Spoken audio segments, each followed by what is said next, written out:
Bismillahirrahmanirrahim. Alhamdulillahilladzi kana bi'ibadihi khabiran basiran. Tabarakalladzi ja'ala fis sama'i burujan wa ja'ala fiha sirajan wa qamaran muniran. Asyhadu an la ilaha illallah wa asyhadu anna Muhammadan 'abduhu wa rasuluh. Alladzi ba'atsahu bil haqq basyiran wa nadhiran. Wa da'iya ilal haqq bi idznihi wa sirajan muniran. Allahumma shalli 'alaihi wa 'ala alihi wa sahbihi wa sallim tasliman katsiran. Amma ba'du. Yang kami hormati Bapak Dosen Abdullah Zaini, SPDI MPD, selaku dosen pengampu mata kuliah pengelolaan kelas.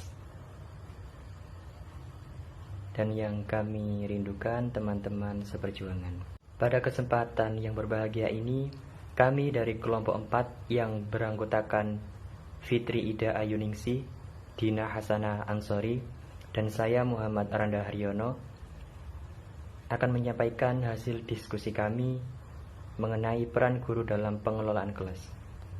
Pembahasan yang pertama adalah mengenai peran guru dalam pengelolaan kelas. Guru sebagai sumber belajar merupakan peran yang sangat penting, terutama yang berkaitan erat dengan penguasaan materi pelajaran. Disebut sebagai guru yang baik apabila guru menguasai materi ajar. Terdapat kemudahan mengkomunikasikan materi ajar yang disampaikan oleh guru dengan peserta didiknya. Dinamika kelas akan sangat berkembang dari cara guru memainkan kelas dengan baik. Pertanyaan dari seorang peserta didik dapat dijawabnya dengan memuaskan, meluaskan pengetahuan peserta didik, dan menajamkan norma ilmu yang ditransformasikan. Seorang guru dianggap terampil dalam bidang ini apabila 1. Dapat menyusun rancangan program identifikasi, asesmen, dan pembelajaran anak yang kesulitan belajar. 2. Dapat berpartisipasi dalam penjaringan, asesmen, dan evaluasi anak yang kesulitan. Yang ketiga, berkonsultasi dengan para ahli yang terkait dengan menginterpretasi laporan pengajaran. Yang keempat, melakukan tes baik dengan tes formal maupun informal. Yang kelima, menyusun program pendidikan yang bersifat individual. Yang keenam, mengimplementasikan program pendidikan yang diindividualkan. 7. Membantu anak dalam mengembangkan pemahaman diri dan memperoleh harapan untuk berhasil serta keyakinan kesanggupan mengatasi kesulitan belajar. Sangat dipastikan bahwa guru menjadi fokus dari proses pembelajaran. Kelengkapan pembelajaran terencana dengan baik dan sistematik sebagai landasan penting dalam perubahan peserta didik secara menyeluruh. Pembelajaran tidak hanya dapat dipahami oleh sekelompok peserta didik tertentu, akan tetapi menjadi sumber bagi semua peserta didik dalam proses pembelajaran. Guru sebagai agen pembaharu, manusia memiliki kemampuan untuk belajar dari orang lain. Dalam ilmu jiwa perkembangan, makna tersebut sebagai rekapitulasi, yaitu perkembangan jiwa sebagai pengulangan ringkas dari sejarah kehidupan umat manusia. Ada persamaan dengan kehidupan kebudayaan mulai masa primitif. Manusia normal menerima pendidikan dengan memiliki kesempatan yang cukup. Ia dapat mengambil bagian-bagian dari pengalaman melalui proses belajar, serta prestasi manusia dapat diwujudkan yang terbaik dalam kepribadian yang unik dalam jangka waktu tertentu. Seorang guru yang memahami dirinya akan mudah menempatkan diri dalam proses belajar mengajar. Mengajar akan memberikan manfaat besar bagi perkembangan peserta didik. Peserta didik tidak mengalami kesulitan karena seluruh hal yang berhubungan dengan proses dikuasai dan digunakan secara tepat oleh guru. Setelah guru mengetahui bahwa dirinya sebagai pendidik akan memainkan perannya untuk membentuk peserta didik menjadi peserta didik yang terdidik, demikian halnya dengan guru sebagai agen perubahan. Saya, Fitri Ida Ayuningsi, akan menjelaskan tentang hambatan dalam pengelolaan kelas. Dalam pengelolaan kelas akan timbul berbagai faktor penghambat. Hambatan tersebut bisa datang baik dari guru, peserta didik, lingkungan keluarga, maupun faktor fasilitas. Kewenangan penanganan masalah pengelolaan kelas dapat diklasifikasikan menjadi 3 kategori. Antara lain yang pertama, masalah yang ada dalam wewenang guru. Sejumlah masalah pengelolaan kelas yang ada dalam ruang lingkup wewenang seorang guru bidang studi untuk mengatasinya. Hal ini berarti menunjukkan bahwa seorang guru bidang studi yang sedang mengelola proses pembelajaran dituntut untuk dapat menciptakan, memperhatikan, dan mengembalikan iklim belajar kepada kondisi belajar mengajar yang menguntungkan apabila ada gangguan, sehingga peserta didik memiliki kesempatan untuk mengambil manfaat yang optimal dari kegiatan belajar yang dilakukannya. Yang kedua, masalah yang ada dalam wewenang sekolah sebagai lembaga pendidikan. Pada kenyataan sehari-hari, di kelas akan ditemukan suatu masalah pengelolaan yang ruang lingkup wewenang untuk mengatasinya berada di luar jangkauan guru bidang studi. Masalah ini haruslah diatasi oleh pihak sekolah sebagai suatu lembaga pendidikan. Bahkan mungkin jika ada masalah pengelolaan kelas yang tidak bisa hanya diatasi oleh suatu lembaga pendidikan, akan tetapi menuntut penanganan bersama antara sekolah. Yang ketiga, masalah yang ada di luar wewenang guru bidang studi dan sekolah. Dalam mengatasi masalah semacam ini, yang harus terlibat adalah orang tua, lembaga-lembaga yang ada dalam masyarakat seperti Karang Taruna, bahkan para pengusaha dan lembaga pemerintah setempat. Selain masalah tersebut, ada juga beberapa faktor yang menjadi penghambat dalam pengelolaan kelas, yaitu yang pertama, faktor guru. Faktor penghambat dari guru berupa hal-hal sebagai berikut, yaitu tipe kepemimpinan guru.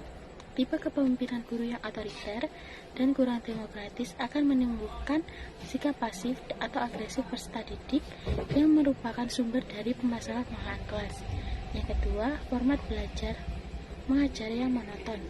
Format belajar yang tidak memiliki variasi dapat menyebabkan peserta didik kecewa, frustasi, dan bosan, dan ini merupakan pelanggaran disiplin. Yang ketiga, kepribadian guru.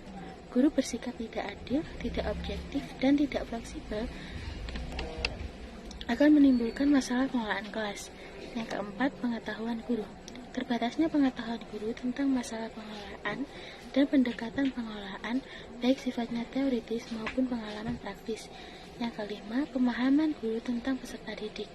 Terbatasnya kesempatan guru untuk memahami tingkah laku peserta didik dan latar belakangnya dapat disebabkan karena kurangnya usaha guru dengan sengaja memahami peserta didik.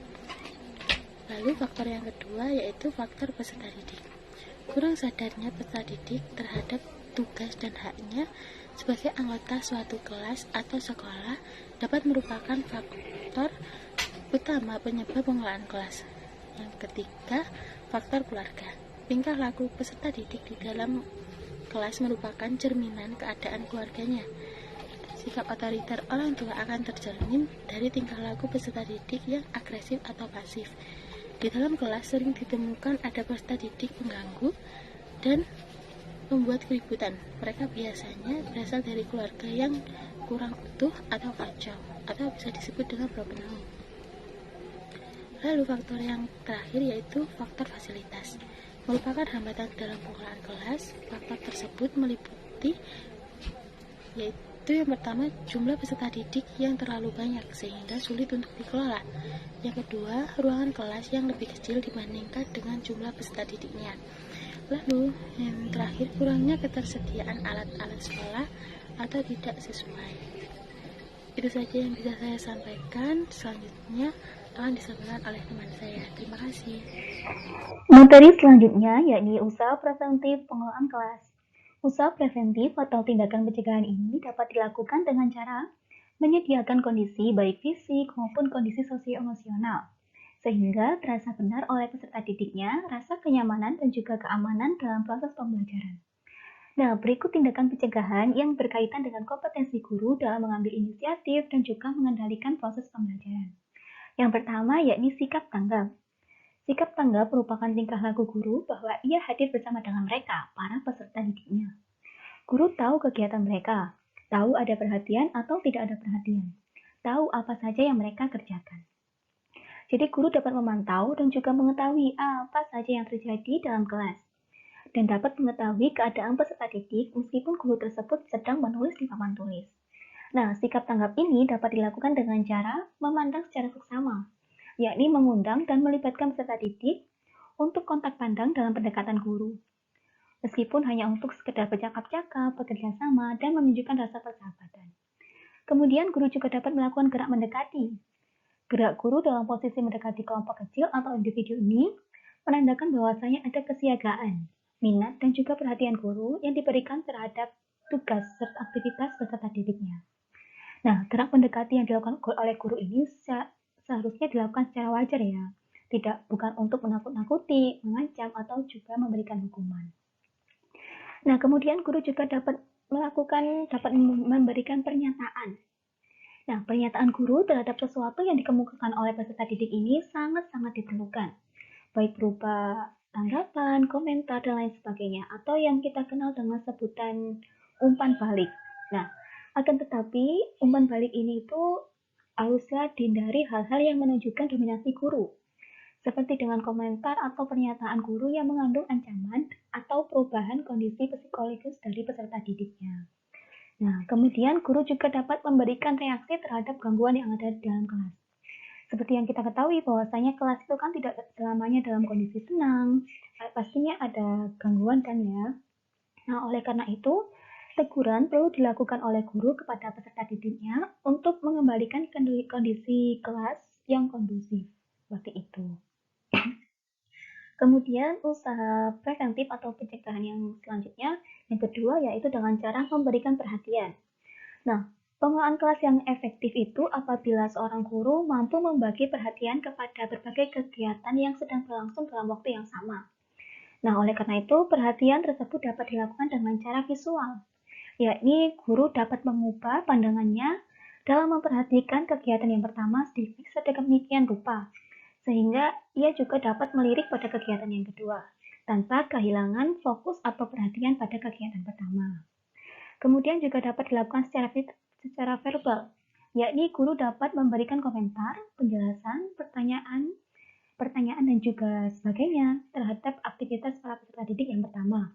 Sementara ia juga dapat terlibat dalam survei pada aktivitas peserta didik yang lainnya. Jadi guru dapat memantau dua pembelajaran sekaligus tanpa menghilangkan satu fokus pada salah satunya, seperti itu. Kemudian usaha pencegahan yang ketiga yakni dengan cara pemusatan perhatian kelompok. Jadi guru dapat mengambil inisiatif dan mempertahankan perhatian peserta didik dan memberitahukan bahwa ia bekerja sama dengan kelompok atau subkelompok yang biasanya itu terdiri dari 3 atau 4 orang. Seperti itu.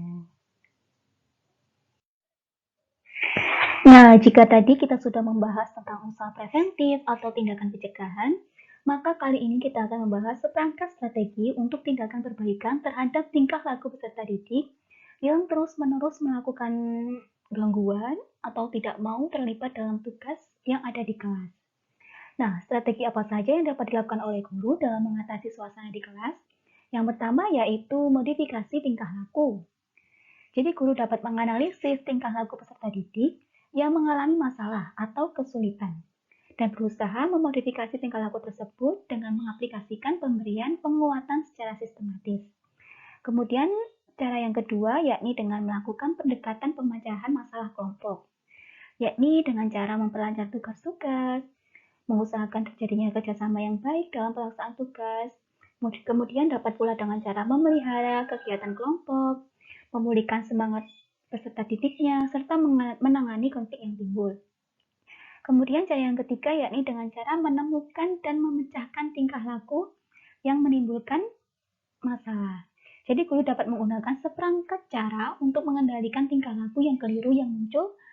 Ia dapat mengetahui sebab-sebab yang mengakibatkan ketidakpatuhan tingkah laku tersebut serta berusaha untuk menemukan pemecahannya. Nah, jadi itulah tadi beberapa usaha yang dapat dilakukan oleh seorang guru untuk mengembalikan kondisi belajar yang optimal.